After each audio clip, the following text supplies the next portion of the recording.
Let us know, Ricky.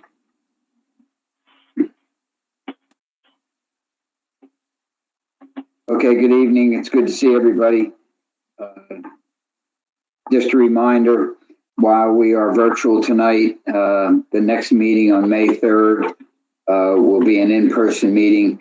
That's when council and the mayor get sworn in for the next term. So Jim and I agreed that it was appropriate to have that in the council chambers. So beyond that point, I'll let Jim figure out what we're going to do. But just a reminder, the next one will not be virtual. It will be in the council chambers. Okay, Jim, I'll turn it over to you. Thank you, Mr. Mayor, and good evening, council. We have 3 items on the study session for tonight. So the first will be the city council agenda, which I'll go through, which is a fairly short agenda. The second item we have is an update from Cammie Hayes, our finance director, to talk about the Riverside Village council update. Specifically, this is a quarterly update that we do to the council and to our citizens about the status of Riverside Village. And lastly, we have a information brief, if you will, from Mr. Philip Strawbridge from County of Aiken about the Aiken County Historical Commission and the Aiken County's 150th celebration. So those are the 3 main topics for tonight for the study session for council and for our citizens. And so with that, subject to any questions, I'll go ahead and kick off the first agenda item, which is for the city council agenda. And we have 2 major items on the agenda, or at least 2 interesting items. First is our employee of the quarter for January, February, March of this year, which is Doug Rubin out of Public Safety. And then the second item on there, falling under finance and also supported by PRT, is resolution number 2021-16, a resolution authorizing a reallocation of a portion of the original funding allocation recommendation of the Accommodations Tax Advisory Committee for the disbursement of revenues for the accommodations tax year 2017 and 18. I think that's a misprint, should be the following year. So what I'll do is, if you have your study session materials, you have attachment number 6 for that resolution, which talks about the distribution of those monies. Some of them are spot on in that the amount requested is the amount that was distributed. So, for example, Aiken County, under tourism-related events, that was in kind, or correction, an exact donation or correction allocation based on what they requested. The same for the Arts and Heritage Center, where they requested $1,500 and $1,500 was distributed. And then we have 2 items. One is the Friends with Benefits Fund for the spring concert in the amphitheater. That was requested $20,000 and actually awarded somewhat below that was $15,439. And then also for the amphitheater grand opening costs, amount requested was $10,000, and we actually awarded $5,146. So with that, those are kind of the disbursements. So the total amount requested was $32,877. The actual amount awarded, through this ATAX advisory committee recommendation was $23,462.75, and that's contingent upon the council agreeing with that distribution. So I'll pause for questions or correction, any update maybe from Cammie or Rachel if they have anything they'd like to add to the presentation, or that might be shedding some light on this resolution.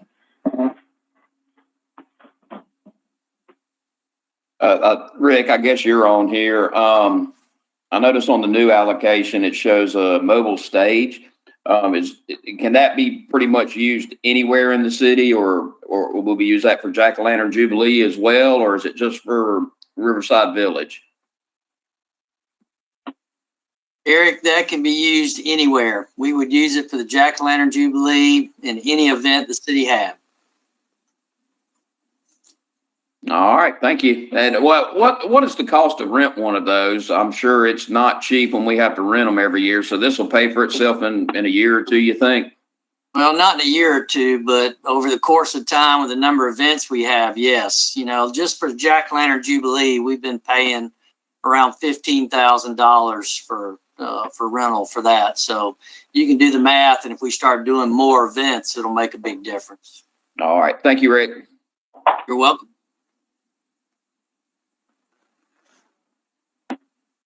I was just going to add, this resolution is taking some funds that were awarded, so pre-pandemic awards, and there were 4 events that were delayed, have been modified. There was a combination for the grand opening of the amphitheater as well as a large concert.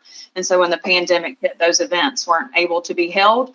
And the grand opening of the amphitheater was obviously done on a much smaller local scale. So this resolution is to reprioritize those funds towards projects that we can move forward with. There is a spending timeline tied to these funds, and we had requested an extension through the COVID pandemic. And now that that is starting to move along, we need to decide where we're going to spend these funds. This was sent to the Accommodations Tax Committee by Mandy Nelson, and they did not have any problems with the recommended changes. So I'm in agreement with that as well.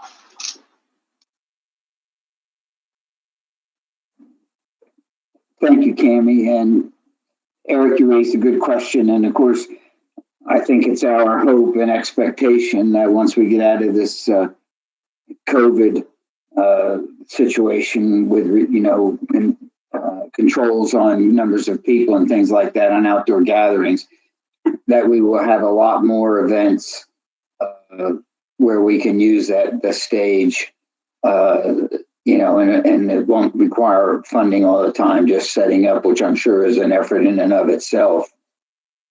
But it's exactly what we need to have on hand, when we get rolling again.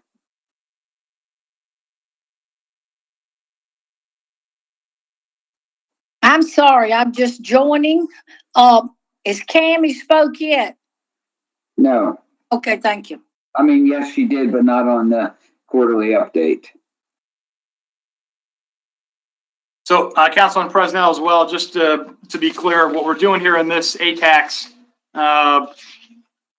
reallocation does not pay for, the full cost of the stage, the mobile stage.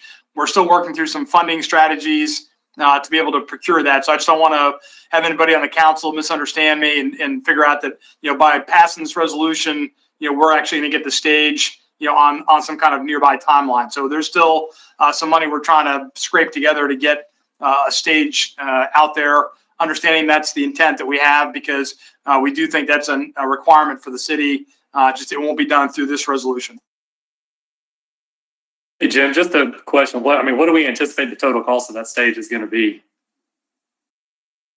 I defer to Rick, but I remember that the cost of the stage was somewhere around $140,000, and there was, money that we'd already had set aside for that, but there was still a shortfall. Rick, did I get that right? You did. Thank you. We're exploring all opportunities through grant funds first and special source funds. That way it's not coming out of operations or general fund.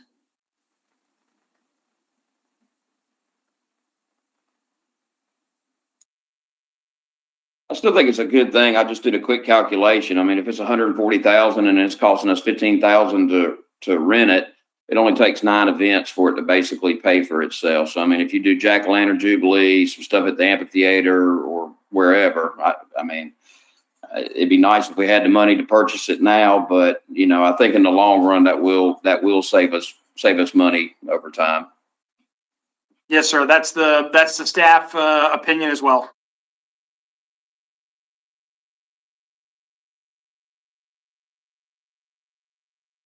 Are there any other questions or comments on that agenda item? Because that concludes the study session item number 1, which is the council agenda item. So is there any other comments or concerns or questions from our council this evening on our evening city council meeting?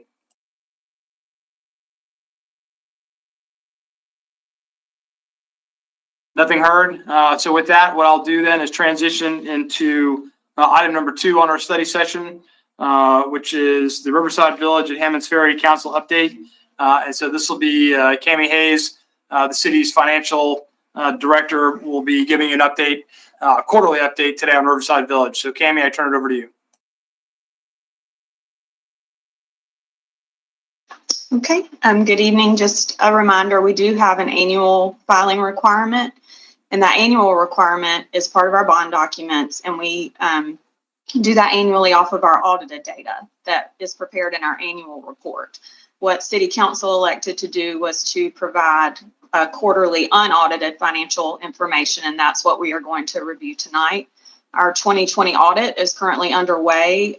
We typically wrap that up in middle to late May. And so by the second quarter filing, we will have some of that audited data presented for you as well.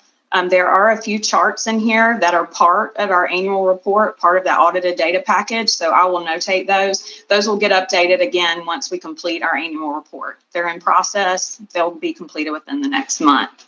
I'm going to share my screen, which will be a PDF of the voluntary quarterly report.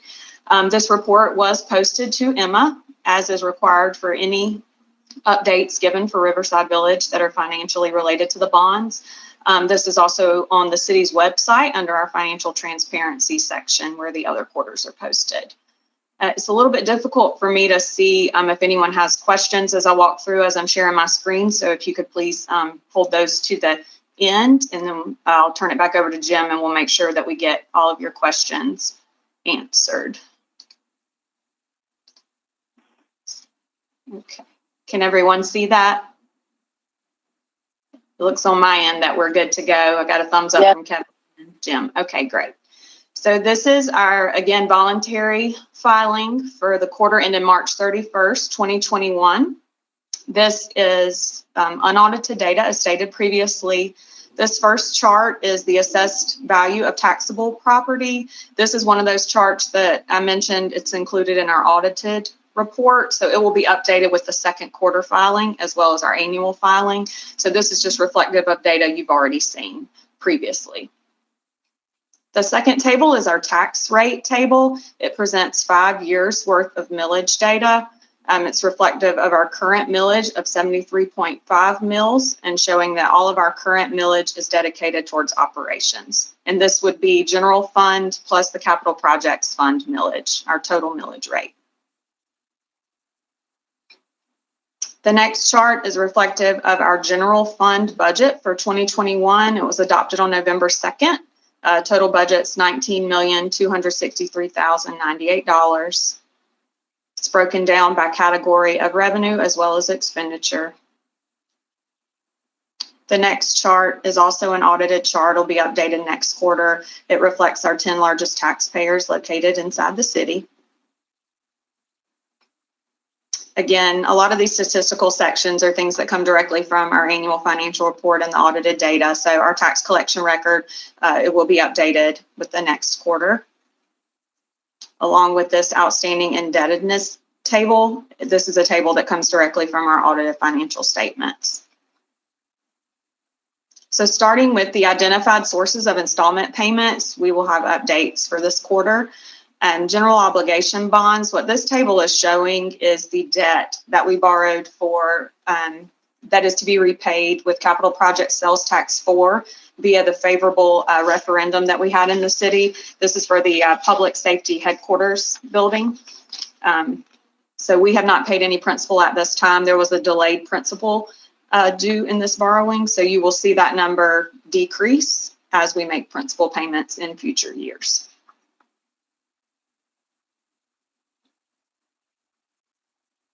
The next chart is local hospitality taxes. This is a tax collected on prepared foods in the city of North Augusta. The city's current hospitality tax rate is at the maximum of 2%.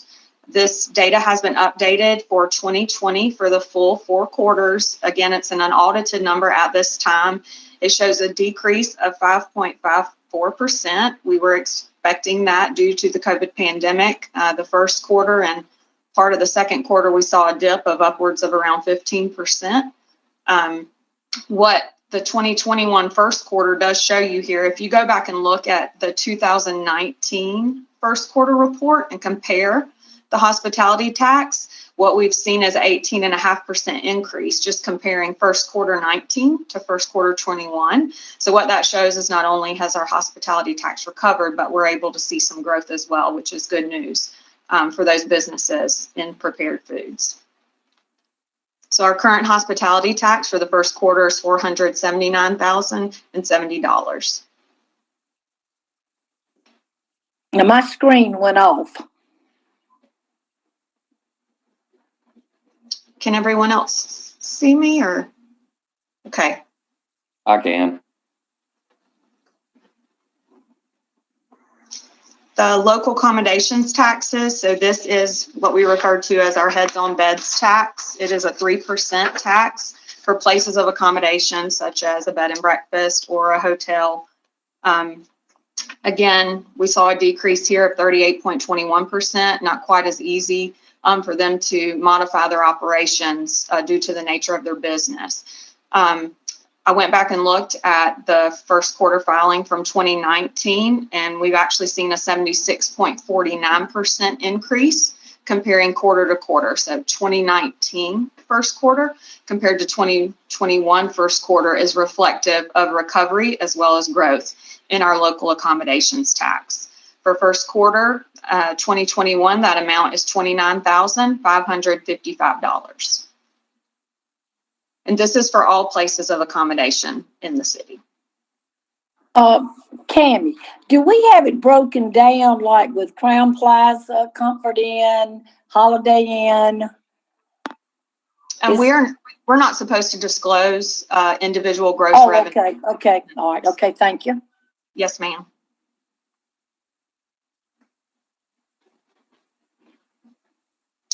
The next chart is on our TIF revenue. We saw growth in this revenue stream in 2020, as well as in the first quarter of 2021. Again, I went back and looked at that compared to 19 and 2020. We did anticipate growth in this revenue stream. Some of it is going to be for growth in our tax base, but also this first quarter, we saw one of our largest mortgage companies make their payment in March instead of in April. So a little bit of a timing difference that's increasing that number for this quarter. But overall, the city TIF revenue collections are up. These are for TIF revenues collected for city tax bills, as well as TIF revenue collected by the county and for the school district that are remitted to the city as part of our intergovernmental agreements. There is a sentence in that last paragraph. It starts as of March 31st, 21, and there's an amount, $2,027.51. This is a new sentence that was added this quarter. We, as part of our intergovernmental agreements with Aiken County and the school district for their participation levels, there's a certain amount that we have to remit back to them if we exceed a threshold. So this sentence is going to be reflective of accumulating those amounts that we remit back. We've currently, this amount has been remitted back to Aiken County, and we have not yet had to remit anything back to the school district.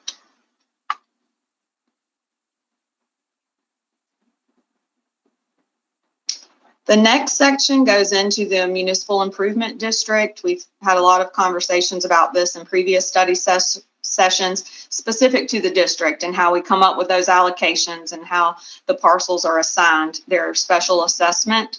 Bond Council reviewed this section for this time as well. They've already approved the format, but they thought it would be beneficial for bondholders and anyone else reading the document who was unfamiliar with South Carolina tax law to understand more about the tax sale process, the city's forfeited land commission, what happens, what stage are we in the redemption period. So that's why there's some additional wording here that you're not used to seeing, but it's very descriptive. If you haven't had time to read it, I would encourage you to digest that and let us know if you have any questions. It reflects back on the Aiken County tax sale that was held in November. We had 13 parcels that went to the tax sale for their regular tax bills, including those special assessments. We have 7 parcels that were not sold to private bidders, and the bid was placed by the city's forfeited land commission. So what's currently going on right now is we are in the second quarter of the redemption period. So all owners of those parcels still have not only this quarter, but another 2 quarters to be able to redeem their properties. The table below is representative of the mid assessments or the special assessments that we call them that are billed in addition to the base tax. So we're starting to accumulate those. And then the far right column will show what has been received. For the 2021 first quarter, the due date is not until May 1st. So the fact that we have a 0 receipts there, there's still time to collect those funds without penalty for the 2021 first quarter. Well, they'll be collected in second quarter. Moving down into parking revenues, I went back and compared this to the 2019 quarter as well, because 2020, we obviously saw a decline. We had a different way of enforcement for public safety. We also didn't have people frequenting the district down there due to business closures because of the pandemic. So 69% decline from 19 to 20.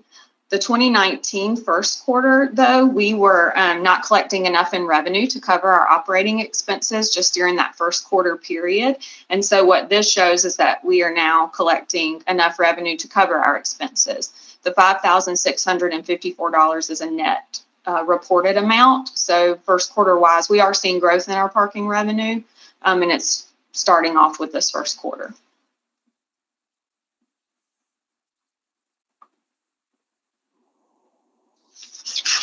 Moving into our stadium revenues, obviously we had some COVID impacts for these revenue streams. The admissions tax saw a hit because the baseball stadium was not able to have their team. Performance license fees were very low, as well as we anticipated with the closure of their season. What is important to note in the 2020 line is that we did collect all of the rent as well as the naming rights from the Green Jackets. Even though they're operating under the force majeure clause, they continued to meet their payment obligations on a schedule that was worked out with the city. And so we expect to continue to see that. And their first home game of the season is scheduled for May 4th. A few additional things that I wanted to add in closing is that we did make our May debt service obligation already. The city's remitted that. It was $1.6 million, and we paid that on April 15th. Some factors that have contributed to us being able to continue to meet our debt service obligations, not only during a pandemic, but with some uncollected revenue streams, is that we had a conservative financial model from the start of the borrowing. That model was based on a 1.13 debt service coverage. So it was conservative, but also had the additional coverage from a debt service perspective. The creativity of the businesses in our city has helped them to sustain their operations. That's how we're seeing growth in those revenue streams, such as hospitality taxes. They found creative ways to continue to sell prepared foods, continue to thrive. We've even seen new businesses open during the pandemic. Another item is our partnership with Green Jackets Baseball, where we've been able to work out those payment obligations as we've operated without a baseball season for a year, and that they've still been able to meet those obligations also due to their creativity with hosting different types of socially distanced events at the facility. Also, as a reminder, the first 3 years of this borrowing, 2017 through 2019, a portion of our debt service payments was supplemented by the capitalized interest. And so what that allowed the city to do is to start accumulating revenues for future debt service payments. So all of those things combined have allowed us to continue to meet our debt service obligations. We are currently collecting towards our November 2021 payment. Should there ever be a need for City Council to appropriate funding for a debt service payment, that will be brought to your attention as soon as possible. We do not anticipate that at this time. And I will turn it back over to Jim for any questions that you all have.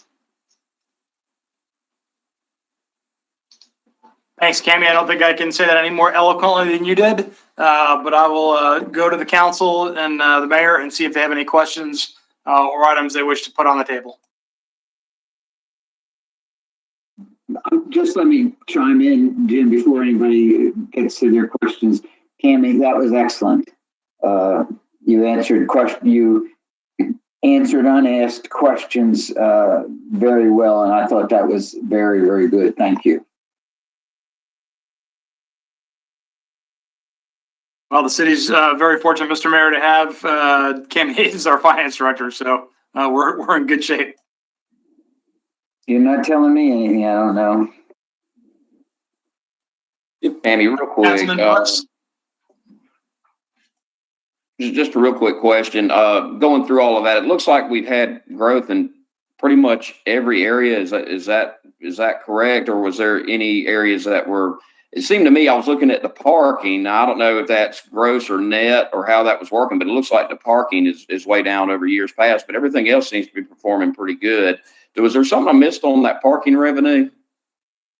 I believe parking revenue is down, Councilman, as well as our H-tax was also down for, a certain percentage. Yeah, all of our revenue streams took a hit during 2020, as to be expected during the pandemic. But when I went back to look at 2019, that's where I really focused my comparisons to looking at this first quarter of March, because what we've seen is that we've been able to recover in those revenue streams, even in parking. It's not a very large number at this time, but it is recovery. We're not a net loss due to our operating expenses. We're still bringing in enough to cover our operating expenses and then some on the parking side. And again, the H&A tax, those both took a hit in 2020 during the pandemic, but what we've seen now is, we've been able to recover. Our businesses are recovering and they're growing. So that is good news for those revenue streams in the city. I guess what I was looking at with the parking is I only saw the 5,000, and I'm thinking in my head 4 quarters. But again, baseball's just starting. That's probably where a bulk of that parking revenue comes from. So I guess that would make sense. So it seems to be as good as it was in 19. Obviously, last year was terrible, but so that's certainly good news. Thank you, Cammie.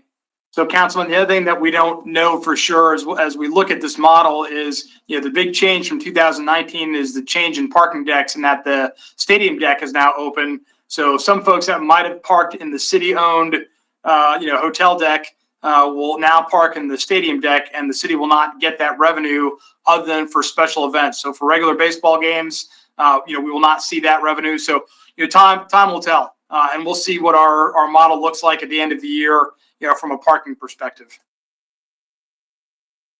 And Jim, the part from the Medac building parking, when we come in, you pay the $5. Does that also go back? Is that included in the baseball parking deck, that money collected? So Councilwoman, what we're hearing from the stadium, and Rachel, if I'm getting this wrong, please bail me out, is that, they don't have initial plans right now to use the Medac deck for further parking, because they have some caps, for Major League Baseball on the number of occupants, in the stadium. So they aren't going to a full stadium load. I don't know if their parking load will allow for, if they get to 100% level with the stadium, whether they're going to need all 3 parking decks. But at least for the opening day and the initial part of the season, the Green Jackets currently do not plan on using the Medac deck for their parking.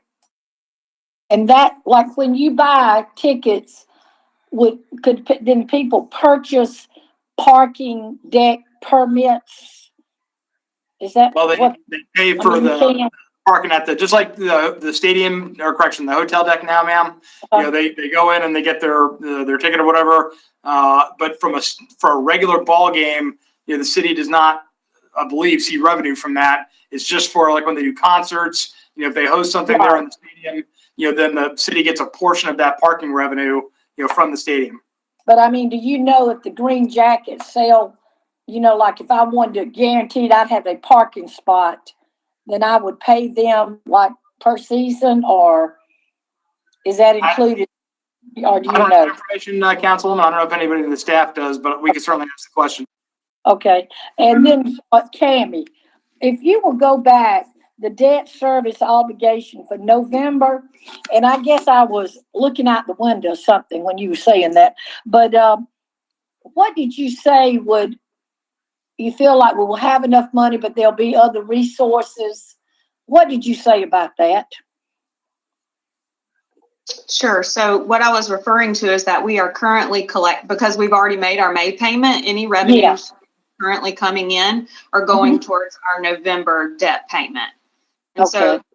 we currently don't anticipate needing to come back to council for Right. any funds at this time, but should that time arise, we would come back and ask you for that. So if there's ever any need for funding outside of funds identified Okay. in the borrowing, the funds that you have already appropriated for debt service, council will be aware of that in advance as a Okay. request. Okay. Thank you. Yes, ma'am. All right, Councilman Brooks, I think you've been trying to get on, so let's take your question, please.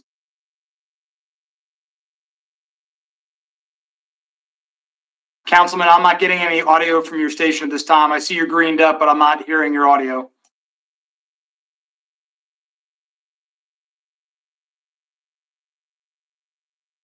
Sir, nothing heard. I'll give you a moment to get your audio in check. But Rachel, did you have something you wanted to add? I suspect you had a comment about parking. I did. I know that the Green Jackets are selling some season parking passes to some of their season ticket holders. They have made that available to season ticket holders first. I'm not sure at what point they will extend that to others. But understand that the deck also could potentially have permanent parking residents, so to speak, whether it's residents or their guests that live at the clubhouse. They can park over there on a monthly basis with a monthly pass.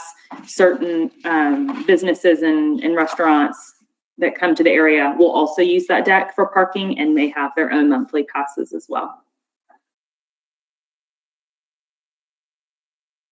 Thanks, Rachel. Appreciate it. Councilman Brooks, going to give you another shot.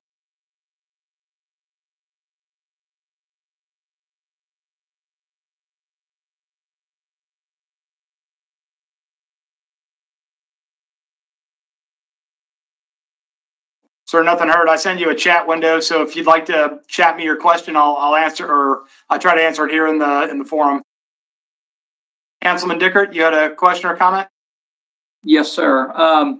I guess just something, I mean, I know staff is well aware of this, but just for the sake of council too, though, being that I'm a relative short timer at this point, I'm very concerned about parking revenues. I know staff is as well. I know our financial model was assuming $500,000 a year in parking revenues, almost $500K a year in revenues. And, you know, even in our best year of 2019, we pulled in a net amount of 128,000. So that's a huge number we need to make sure we account for and are coming up with alternative revenue streams for. I know some of our other areas are overperforming, or pre-COVID were overperforming. Specifically looking at it for the sake of council and the public sake, I mean, the accommodations tax was producing, if we didn't have a COVID situation, it was producing a good bit more than what we had planned in the financial model, but not enough to offset, you know, $370,000 worth of difference in parking revenue. So, and I was concerned. I was glad to hear you say, Mr. Clifford, about, you know, now that the stadium deck is open, those revenue streams we do not get. So, you know, that just needs to be top of mind, that obviously our numbers are going to go down from our pre-COVID numbers until the development, in my mind, gets fully built out and there's a much larger parking demand. So I'm very concerned about that reduction in revenue, coupled with the fact that we still have the challenges on the property tax side, which I know we're constantly having discussions about and have plans for. But just something to make everybody aware of, that we need to closely monitor long term and have a solution long term too. I know our hospitality tax generates more than what the financial model planned, and if I'm not mistaken, I believe, Cammie, we only transferred the exact amount per the financial model projection of hospitality tax into the Riverfront Central Core Fund that pays these bonds. Is that accurate? We're only transferring what the model projected? So currently, just 1% of the hospitality tax is dedicated towards debt service, but the city charges 2% hospitality tax. Right. Okay, thank you. And so I guess I know we're doing, we started taking measures to pull back, what the city is spending that other 1% on. I just, as a point to council and to those that may be running for office, we need to make sure we continue to free up that additional 1% so that we've got a contingency until some of these other items, parking and other revenue streams catch back up, at which time we can then rededicate that 1% back to other things. So I don't know that I have any questions as much as just comments to make sure we're focused in on.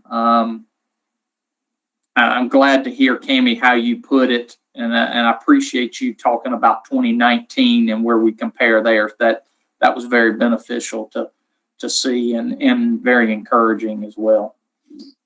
Thank you, Councilman. Appreciate your comments.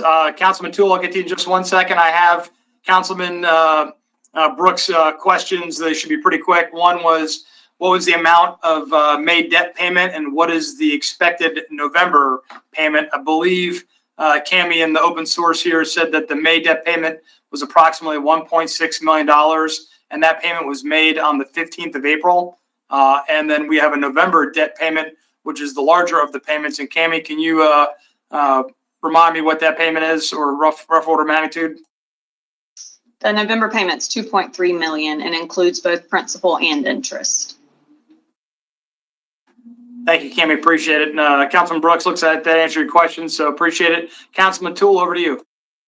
Just a quick question. First, Cammie, thanks for a very good report. I do think that with everything that Fletcher said, there's obviously areas of concern, but I do think the resiliency of the model, in light of the nightmare that was 2020, seems to be holding at this point. We just got to hope for continued growth. But my question is, I know that we had the capitalized interest paid for the first 3 years, as you mentioned. Has that reserve been used up that we were on there, and now we're kind of operating on real time? So we're collecting money now that truly will pay that November payment, or is there still a reserve remaining in case there is, in case we still have a COVID lag carrying through this year? So we are collecting now for our real-time payments. If some of the other uncollected revenue streams are paid, we will be back in a reserve status. Thank you. So we're at 6:38. We have one more major item for the study session tonight with Ms. Strawbridge. So I just ask if you have any other questions, if we can press that through the next 7 minutes. Reference the financial model or Riverside Village. Happy to take those questions or comments. And so I'll pause for any other feedback from council. And if nothing heard, I'll turn it over to Ms. Strawbridge.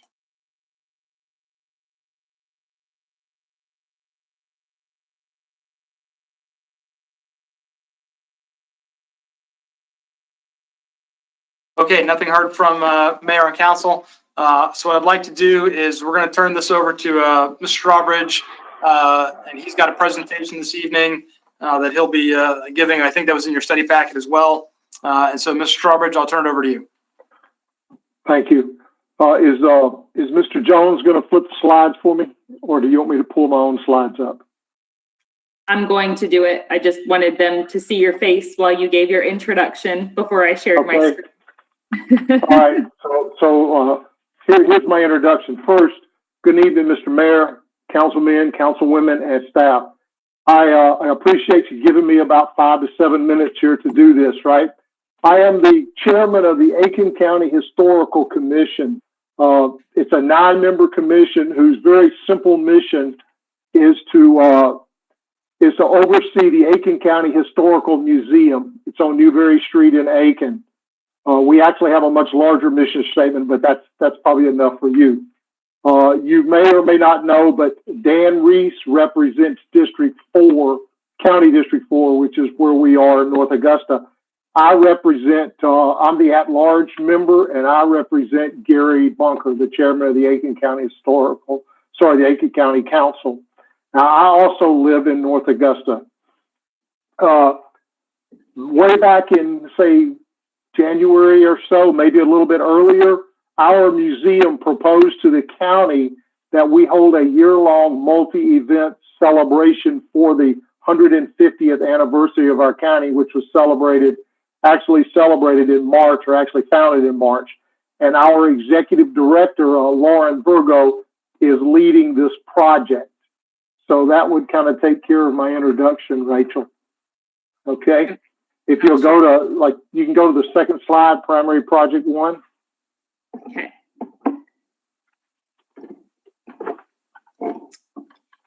All right, and I'll take one more. Yeah, there you go. I hope it's large enough for you to see, but you also have your slides. So our first project was we were going to build a series of videos and present them, build a series of videos that represented various parts of the county. All right, and these videos would then be displayed or be able to be seen by everyone. We called it cooperative programming across the cultural institutions of our county. So as you can see from your list there, if you're following the slides, we'll have videos of the Beach Island Historical Society, Red Cliffs, Silver Bluff Audubon Society, the Aiken Center for the Arts, the Train Museum, the Center for African American History and Studies. I think that's almost the way it is. And you can go on and read the list. So we have a website, and you'll see the website addresses and things like that and other social media at the end of the presentation. So we put these out, and then we're also distributing them where they can be seen as visitors come into our county and see other cultural events. All right, Rachel, if you would, please. All right, our second event was a traveling exhibit. So Lauren, we have three historians on staff. Lauren Virgo, as I told you, is the executive director. Director Leah Walker is our site and event and education manager, and then we have a collections manager, Alyssa Magnone. So between the three of them, they built what they call a traveling exhibit. So they built a 5-panel exhibit that details the history of Aiken County. And then we bought 2 of these sets of panels, and we're putting them across the county in various locations according to the schedule that you see on your Project 2 page. For example, in March and April, these panels are here at the Arts and Heritage Center, and they're also at the Aiken Train Depot. And then you can follow along to see where they'll go for the rest of the year. And this just gives people who just happen to walk into one of these places, an opportunity to see what our county is about and how it was founded. Thank you very much. Will you go to number 3 for me, please? The third project that Lauren took on, or our museum took on, was to update the state historical marker. You'll see a copy of the old one to the top right of this presentation. So she has written that she's done extensive research on how the county was founded. Now for a long time, there was a pretty much a pat answer on 3 people being kind of responsible for founding this county. Well, that is not quite the way it worked out after extensive research. So she has presented an updated marker panel to the county. She has contacted the South Carolina Department of Archives and History, and unfortunately, we thought we would get it in May. Then we thought we'd get it in July. If we're lucky, we'll get it by December of 2021. What would normally be a 90-day turnaround at the South Carolina Department of Archives and History now has turned into about an 8 or 9 month turnaround. In fact, they said that in December of 2020, when things were just kind of calming down, they got a request for 15 markers to go across the state in various counties and municipalities. So that put everybody behind. But that's the third project we're on. Rachel, if you would, please. The fourth project is going to be led by what we call the Friends of the Aiken County History Museum. So they are our fundraising entity. What they came up with is we thought that an oral history project would be a great tool for this county. And so they've gone about collecting money. If you'll see down here, we have about $23,000 of a $40,000 goal. And we found out we're going to need just a little bit more because we may have to hire some professional help to get the editing done correctly. But they had a list of, not people, but a list of things they wanted to talk to people about: race relations, growth, development, society. That just, you could kind of use that as a starting point. And they asked each one of us as commission members to try to find a point person in our county, and that person, or in our district, and that person would try to find people who would be willing to be interviewed for this project. So what I would ask you is, we could probably carry this a little bit further. If there are any of you that would like to be interviewed, we would love to know that. And if you know of anyone who's played a significant role in this county or has a significant history in this county, I often think about a young man I worked with. His name was Charles Hancock. His grandfather worked at the Vaucluse plant, the Vaucluse textile plant, for about 50 years. If that's not history, there isn't history. So I just thought he would always be a great person. But if you know someone, or if you would like to be interviewed, please let us know. I'll give you some contact information at the end. And also, if you've got a little loose change in your pocket and you want to donate, we will take it. Not a problem. If you would change to number 5, please. So the last project, and then we have an extra add-on that we've done, is we're going to run a history hop. And it's going to be where visitors can just hop on this little fancy trolley here. It's been loaned out to us for 2 Saturdays in October.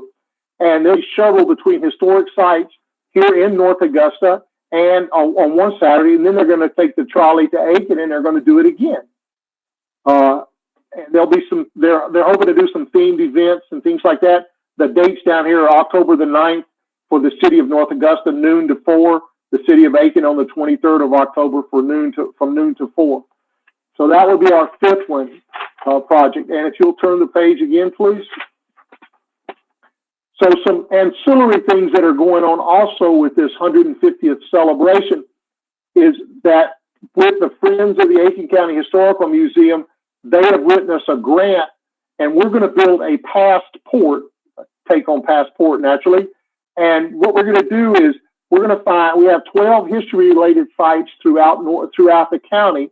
And as you visit each one, you'll get a stamp, much like when you go to a national park. And once you get all 12, you can come back to the museum, present that. You'll get a certificate of seeing these 12 historical sites in our county, and we'll give you some type of souvenir gift. That part hasn't been worked out yet. The passport is probably about 60% finished at this point. And it'll be located, like what I envision to happen with this passport is that many of the cultural and historical sites like the Arts and Heritage Center, they will get a handful of these passports. And then visitors could come in and they would ask, would you like to participate in this? They'll get a passport and they'll be able to go and see more of our county, which is what this is all about. Would you turn one more time for me, Rachel, please? Then the last thing that we're doing for this 1-year celebration is with a gentleman by the name of Dan Perrant. He has a fancy title, K-5 Social Studies Curriculum Interventionist. That's a lot of words for a guy's job title. All right. So what I'd like you to focus on is this picture right up here in the top right. We're going to build a room, and in this room, you click on something. You can click on an object in the room, and you will get the history of that object. That's the way it's supposed to start and work. So until this gets finished building out, what we started during the pandemic part, which was last summer, right? For us, if you look down here in the bottom right, we started giving out history kits. So once a month, you can drive up to the museum and you can pick up a history kit, and they're really good for children about ages 6 to 12, right? They have, this year, they're going to do early Aiken County history projects and have some other primary resources. But this has been a really big hit, but it's been a big hit with the homeschoolers versus the traditional school children. The parents come in and they'll take every one of these off the shelf in 1 or 2 days. There's a person that was from Aiken County. Her name is Irene Trowell Harris. Some of you may or may not know her. First female African-American general in the United States Army. So she has an endowment that she sends us every year. And we pay for this project, these history kits, and anything we can do with this virtual, what do you call it? Online and museum exhibit where you go into the room. Her funds are helping to pay for these sorts of things. Okay. One more, Rachel, please. So what we would like from you is promote our website. It's right here. I talked to Mr. Clifford, and he said he thought we could get this on your social media pages. But if you want to see more, you can go to www.aikencounty150.org. Again, mention us on all your social media platforms. If you could like us on Facebook and then share any post. If you have the capability, you could put a banner on top of your website, which we already said that wasn't quite doable for North Augusta. Host the exhibit, which you have graciously decided to do. Attend our events. We would really love to see you. Mr. Mayor, I believe that your office has been sent an invitation for the 13th of May. We have a brand new Aiken County history exhibit that opens on that day, and all the local government officials are invited. And if you would like to go, but you did not receive an invitation, then please let us know, and we will get you an invitation. And I'm sure we won't run you off because you don't have a fancy little piece of paper, right? And to get you in the door. But we would love to see you. And please, by all means, visit our sites throughout the county. Will you turn one more? Thank you. Here are the various social media platforms you can find the 150th celebration on. All right. And one more, please, Rachel. All right, so the very last one. Thank you for allowing me to present to you. I only have 8 more municipalities to go to. So I'm making my way through the county. I'm going to the big city of Perry, South Carolina next. Has 237 people, but I'm going. They need this too. Phone number to the museum is the 642-2015 number. Lauren is the executive director. That's her email address, and you have my email address. Do I have any questions? Yes, Pat Carpenter, please. Yes, ma'am, Ms. Carpenter. Yes, the travel exhibition, is it in the Art and Heritage Building now? Yes, ma'am. Okay. I had Lauren verify that everything we gave you as dates was actually on schedule. Okay, and then the one with the virtual tour through the schools, because Mr. Perrant, he's a born leader with Aiken County. Is this something the children will be able to watch like during school hours or not? Yes, ma'am. Yes, Okay. ma'am. It'll be there for the 5th grade students that want to use it. It'll be distributed to all the 5th grade classrooms. That was my understanding. I have not spoken to Dan personally, but I believe that's the way it was going to be done. And there's a lot of, as the IT person will tell you, there's a lot of things that go on behind this thing to make you touch a picture and make something happen, right? So yeah. We're working on it, and until then, we're going to continue to give out these history kits. And on the May 13th day, where is that? Yes, ma'am. 'Cause I didn't get an invitation, but that I know of. Where is that held? Would you like me to have an invitation sent to you? Yes, I would. Okay, I'll call tomorrow. Where would you? I'll need an address. I need You can Well- email me your mailing address or you can give it to me. Whatever's better for you. Well, email it. Can you email it to me? I mean, would you? Yes, ma'am. I'm sure they can email it to you. City account. Councilwoman, I'll connect you and Mr. Strawbridge, so you've got each other's emails. Okay, thank Okay. you. We'll take care of that. Yeah, thank you. Yes, ma'am. Any other questions? Okay. Thank you very much, and we hope you'll help us celebrate. Thanks for giving me the time again. Thank you, Mr. Strawbridge. I appreciate that. The full update on what you're got on tap. I know this is a big effort and it's very, very important, particularly when you think about the date that the county was formed in 1871 during Reconstruction. And if you look at the new plaque that's being contemplated, at least two of the gentlemen there that were key players, Samuel Lee and Prince Rivers, were residents of Hamburg. So they were key parts of it. And so very close ties to North Augusta at that time, or North Augusta subsequent, but at Hamburg then. So thank you. Yes, sir. Thank you.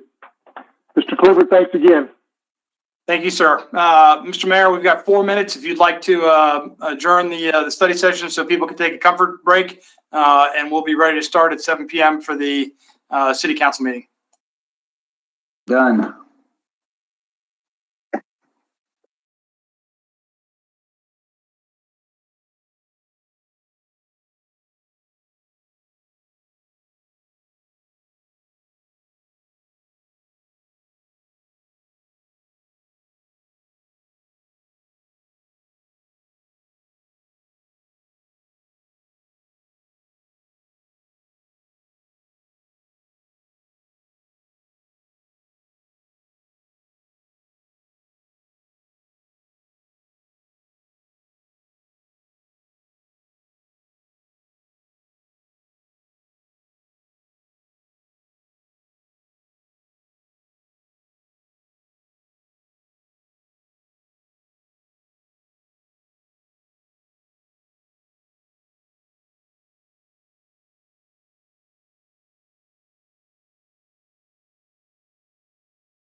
Ready? Okay, I'd like to call this meeting of the City Council of North Augusta to order. I'd ask you to stand if you're able and inclined for the invocation and the pledge.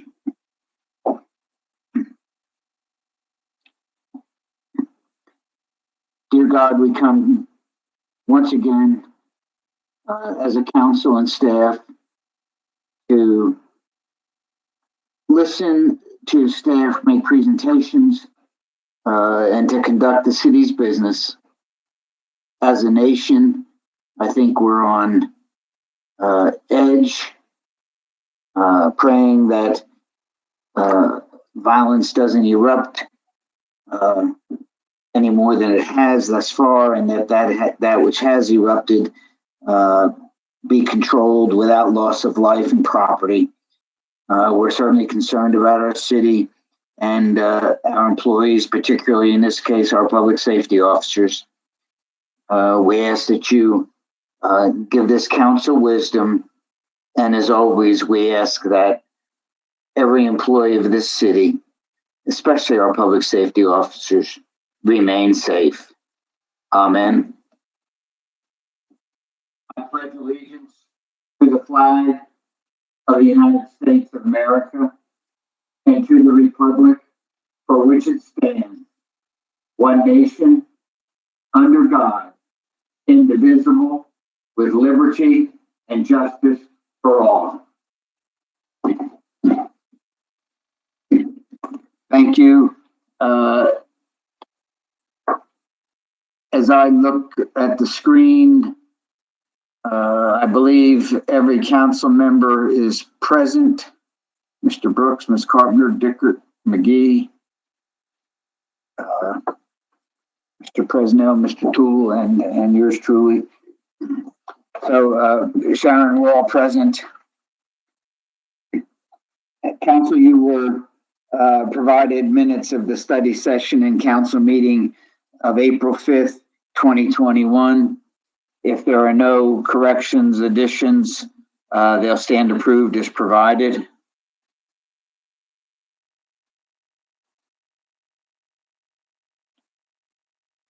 Pat, did you want to make a comment?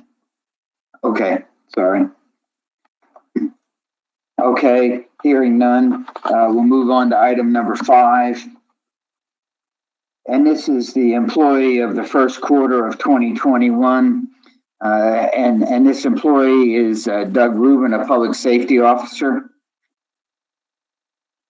Doug started with the city as a volunteer firefighter 17 years ago in 1994. In 1999, he became a paid firefighter and was then promoted to public safety officer in 2013. It's important to know that Doug has served the city of North Augusta for 26 years. He has proven himself to be a dedicated and loyal member of the public safety team. He brings a wealth of knowledge and experience and has recently gotten the opportunity to share that knowledge as a field training officer. City residents are blessed to count on his firefighting abilities, his knowledge, and experience at fire scenes. Doug's passion is citizen safety on our roadways. DUI detection and enforcement is an especially important interest. In the first quarter of this year alone, Public Safety Officer Rubin has made 10 DUI arrests. He's constantly helping other officers with their DUI detection skills as an instructor for the standard field sobriety test. And there's no doubt that our city is a safer place to drive in as a direct result of Doug's efforts. He also serves as public safety's infection control officer as the primary manager for the infection control program. He coordinates exposure investigations and ensures that the department complies with the requirements of FEMA and the National Fire Protection Association. He recommends improvements to policies, procedures, training, and equipment for a better infection control program. A particular benefit is his eagerness to always complete difficult tasks and do it with a smile on his face. Doug Rubin is certainly a tremendous asset to the city of North Augusta. Congratulations to him as our employee of the first quarter of 2021. And this honor comes with a plaque and a monetary prize of $50. So good for Doug Rubin. And we certainly appreciate his service to the city and to our citizens.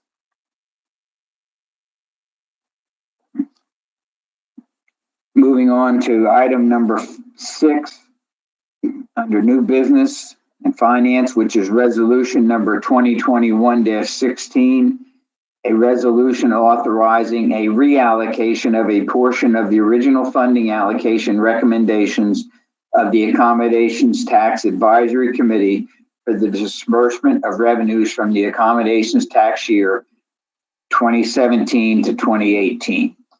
Do I have a motion to approve this resolution? So moved. Mr. Toole, do I have a second? Second. Mr. Presnell, I heard first, I believe. Jim, do you want to elaborate on this, or would you like Rick to, or Cammie, or who would you choose? Well, I'm not sure if I want to subject the council to 5 to 7 minutes of my ramblings because Cammie was very succinct in her delivery of this resolution. So, Cammie, if you had something you'd like to put on the table for our citizens about what we're trying to accomplish, be happy to hear what you had to say. Sure. So during the 17-18 accommodations tax, and just for everyone's information, this is the state accommodations tax, not our local accommodations tax that is collected directly by the city. This award was made by or recommended by the Accommodations Tax Committee and approved by council previously via Resolution 2020-05. These projects that were awarded for the spring concert at the amphitheater, as well as the amphitheater grand opening, were awarded pre-COVID. So COVID hit, we could not gather in crowds anymore. Social distancing had to happen. And so these events were postponed indefinitely, or the event such as the amphitheater grand opening was held on a smaller local scale. We had requested an extension to spend these funds previously, and it is now time for us to reallocate them to other projects that are currently going on. The new projects that are being recommended to be reallocated to are the Sharon Jones Amphitheater concert that will be held this weekend, as well as the purchase of a mobile stage for the city. This proposal was sent to the Accommodations Tax Committee, and they did not have any objections to these recommendations, and it is now for council's consideration to reallocate the funds.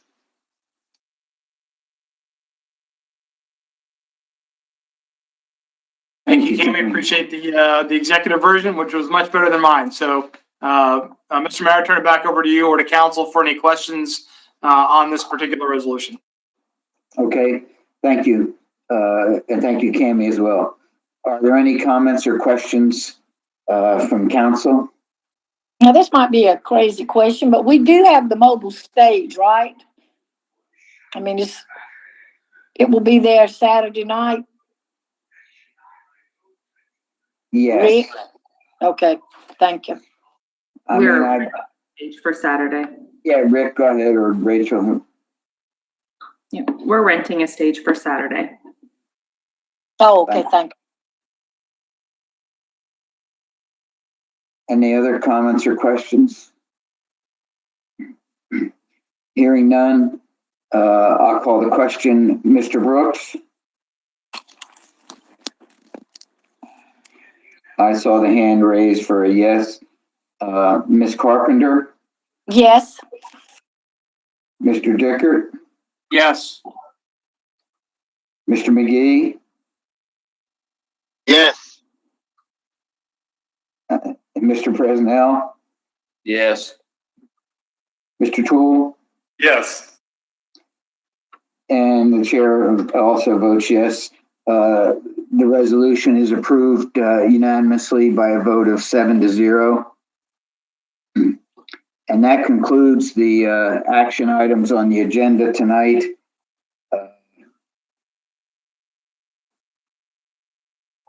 All right, are there any administrative reports? Jim, Rachel, anybody? So I know this was a thin agenda tonight. We have a number of things that are going to be queued up for future study sessions and council meetings. I owe a number of the council members correspondence related to citizen requests, and I should have those all back to you by tomorrow for any of your outstanding comments. And if I've not gotten back to you or did not answer your questions accurately, please let me know. Rachel? I would just like to say that we are all looking forward to Saturday and keeping our eye on the weather forecast. We are sending lots of good thoughts to the weather gods so that the rain holds off and we're able to have our show. We are still planning to have it. If for some reason we will need to postpone the show until next Saturday, we will announce by noon on Saturday. But otherwise, we are a go for the concert on Saturday night. Does anybody want to live stream it? Unfortunately, we got an offer to go. A friend of ours has a beach house for the weekend, so we won't be at the concert. So will it be streamed by any chance? No, sorry. So I guess my only hope is it rains so I can come next Saturday. Don't do a rain dance. Yeah, please. Okay, help me make sure I got this right. In-person absentee voting is underway this week at the community center, and the hours are 9 to 4, if I noticed it correctly today. And Rachel, I glanced at the Facebook page this morning. I didn't see it. If it's not there, or if it is there, fine. If not, can you put it on that and also the city Facebook page? It's on both. Okay. And I should have mentioned earlier, I didn't, there were no citizen comments on the finance committee on the resolution for the accommodations tax. So I didn't overlook it. I just knew that there were not any. So I should have announced it. I apologize for that. Any other comments from anybody, council? Yes, Pat Carpenter has a couple. Just remind all of our citizens, the election is next Tuesday, April 27th, and you will go to the polls where you voted in the primary. Okay, if there's any questions, you're welcome to call me. I'm sure any of the candidates, and we will get that to you, that information. Also, there's been a lot of things on social media about some of our parks here in North Augusta. And just to clarify a little bit of that, the Riverview Playground will be hopefully the first week or two in May. Will be done. It should have been done last year, but due to COVID. And also I understand, I've talked to Rick, that material cannot be put out in winter months. So that's why we're waiting to the warmer months to do that. Also the Creighton Park, which is near the Living History Park. I understand there's a lot of sort of bad equipment there. And that was also included, if everybody remembers, the sales tax 4.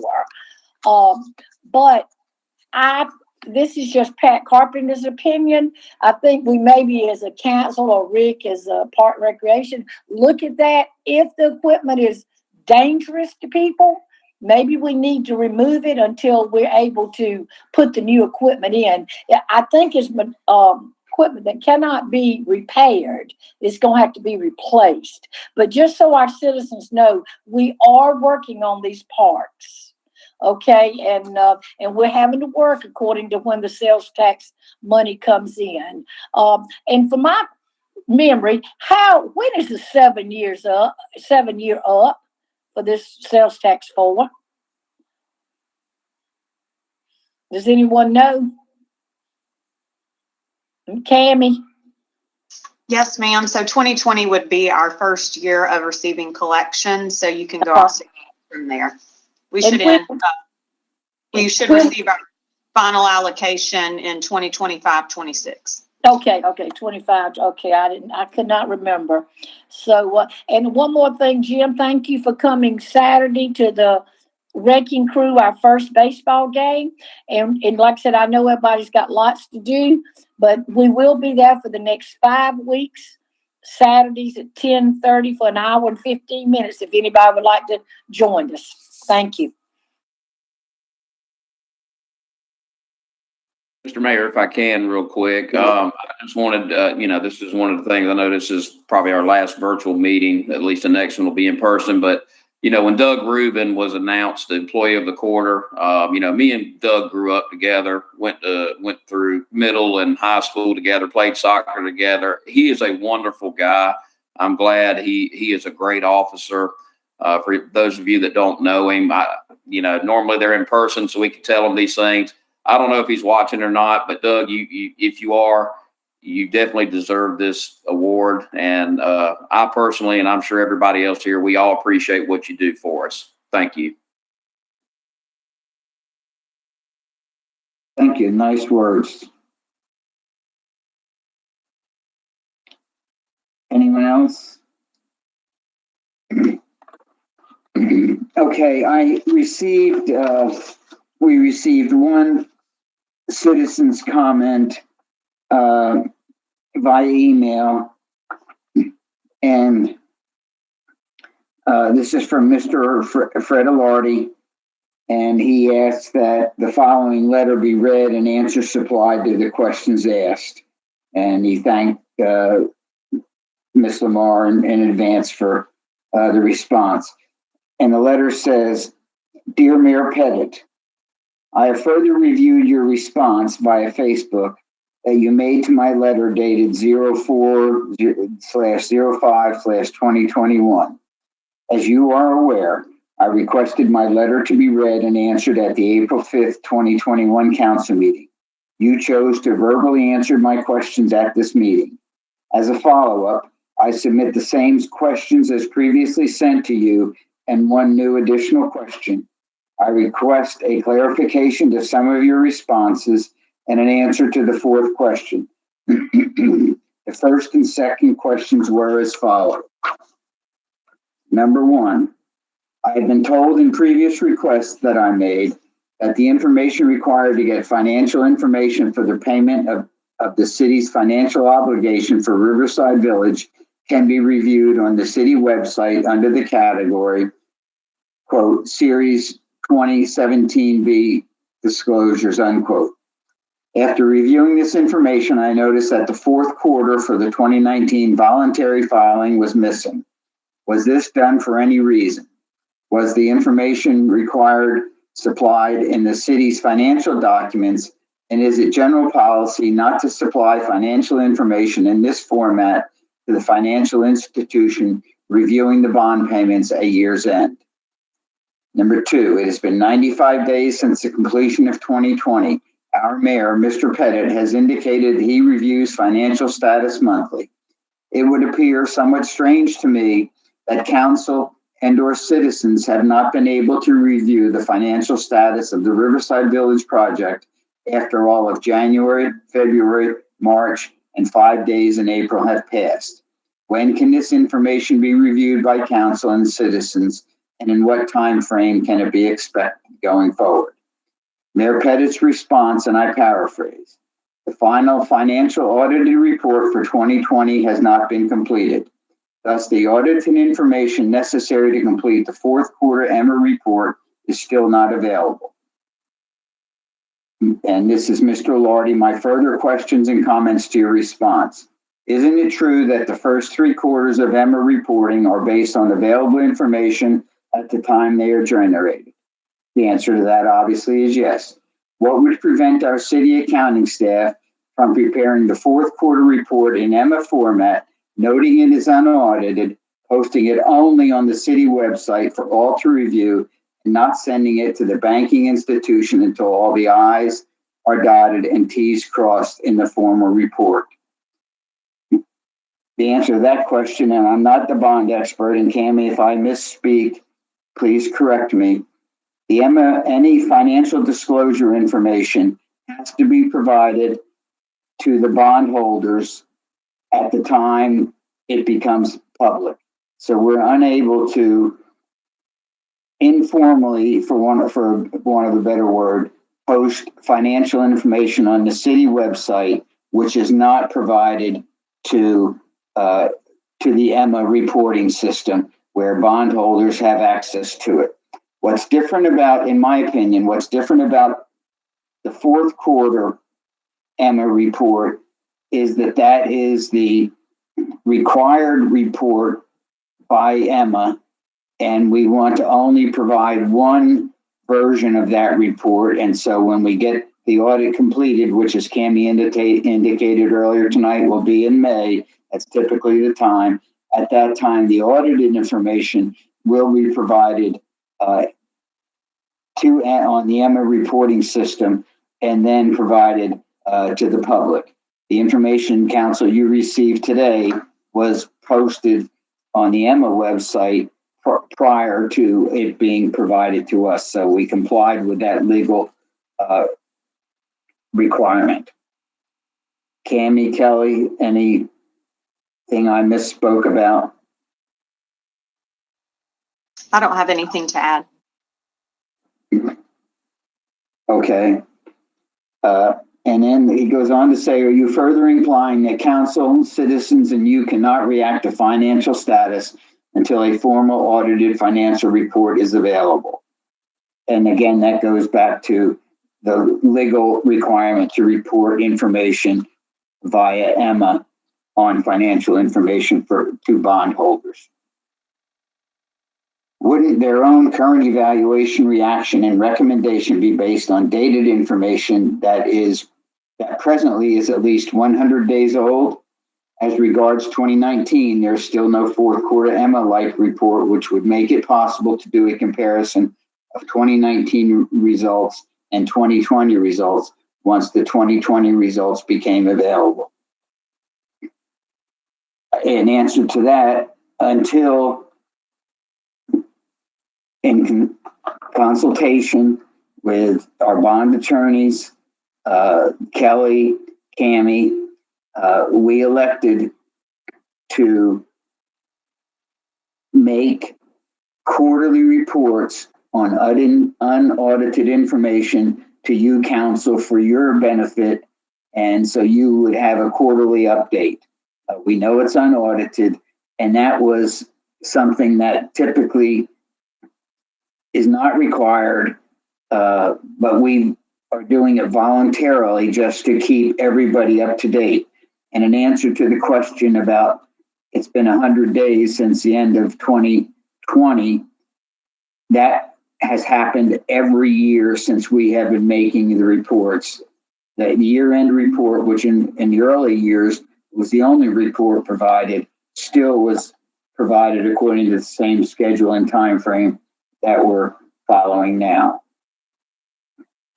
And then he goes on to say, I hope we're not suggesting that council and citizens generate their own Emma-like report, which in order to be created would have to be extracted from a 200-page 2019 audited financial statement. No. The third question was as follows. Number 3, we are nearing the time where we should start to prepare for 2022. That's a true statement, and we're doing it. Based on the information only city staff can review, will we have enough funds to meet our financial obligation in November, or can the citizens anticipate a tax increase to cover any shortfall? In answer to that question, it is now the middle of April. What the circumstance will be in November is purely hypothetical at this point in time. We may make contingents and have discussions, but we have no way of predicting what the situation will be like by November. So that was his comment. He said, and I said, and he paraphrasing again, I believe you stated if you were continuing as mayor for an additional term, you would be recommending a tax increase based on infrastructure needs. That's a correct statement. Any indication of my preference and consideration for tax any tax increase or what the tax rate is purely based on general fund requirements, has nothing to do with bond payments. That's a whole separate thing, and I can assure council and I can assure every citizen in the city that no dollar has been paid toward bond to make bond payments that is not a part of the model and has been approved previously by this council. As Ms. Hayes indicated earlier tonight, if something other than that has to happen in the future, council, you would be aware of it ahead of time, be a part of the discussion, and ultimately would have to make a decision on whether or not to do it.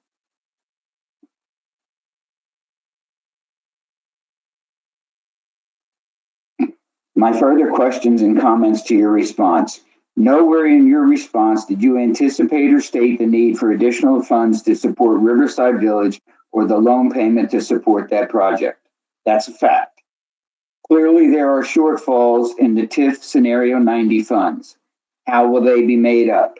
On what basis can you conclude that no funds will be required for Riverside Village, since I don't have the 2021 financial information available at the present time to make that evaluation, or the financial information for the first quarter of 2021? I can make that assessment because I know revenue streams, I know where the shortfalls are, I can see it in parking as was mentioned tonight. I know the hospitality tax and TIF funds are exceeding expectations as projected in the original model. The model was conservative, and I continue to be advised by staff on the circumstances and situations. I look at the voluntary disclosure just like you do. And as I mentioned earlier, this is middle April, and Cami has already made the May bond payment, transferred the funds, I believe, in advance of the date that they're due. And we are now working on the accumulating funds to make the November bond payments.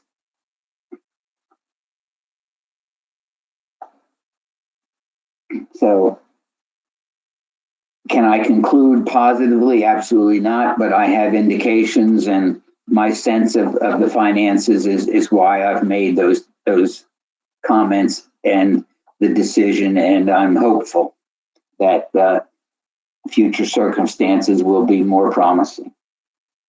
As the fourth and final question, has the comprehensive plan, which was generated at a cost of approximately $200,000 and was adopted on August 7th, 2017, been reviewed annually with the Planning Commission, providing a January report to City Council on the progress made in implementing an annual priorities list as detailed in paragraph 11.1.1 of the comprehensive plan?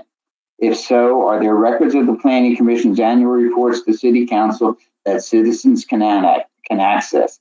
If the Planning Commission has not provided annual reports on the progress made in implementing an annual priorities list for the comprehensive plan, when will a report be provided by the Planning Commission to City Council, or will the citizens be able to access the report?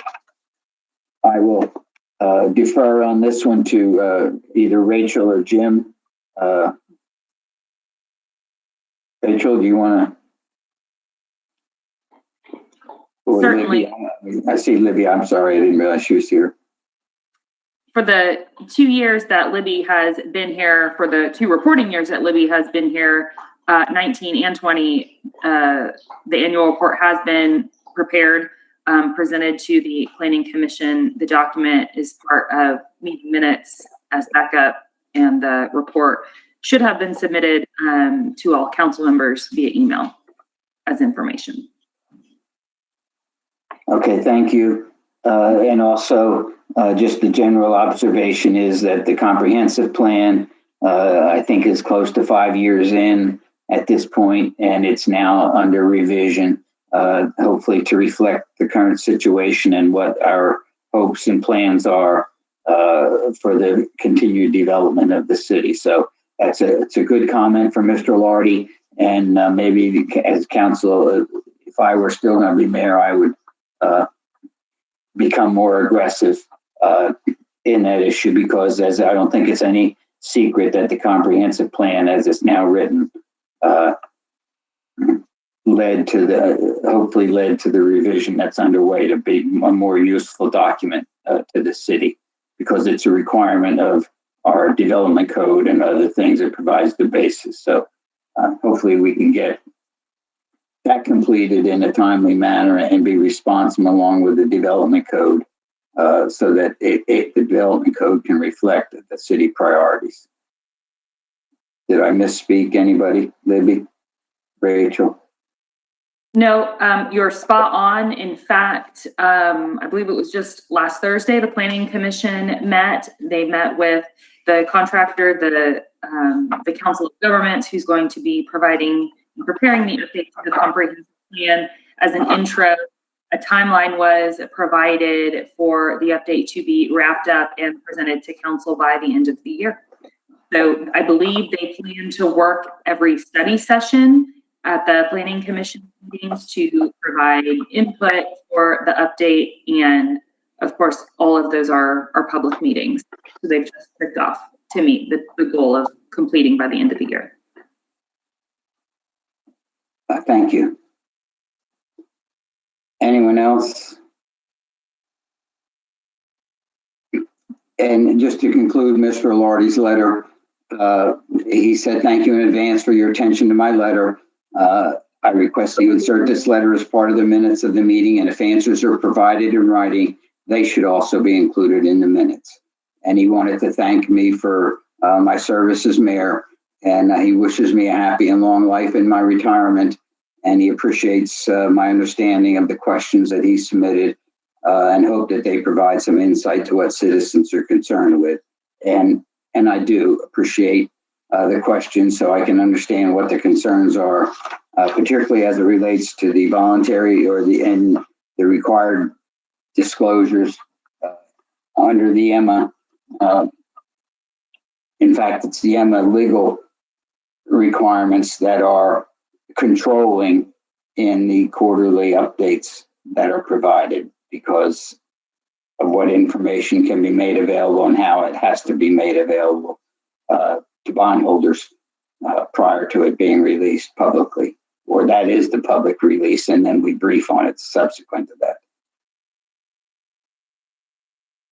So that is the only comment we received tonight. Sharon, is that correct? I see Sharon has as I said earlier, the backdrop that on the green screen, it looks just like her office. So I appreciate that. Council, That was the only comment. Okay, thank you. Hearing none, this meeting's adjourned. Thank you all.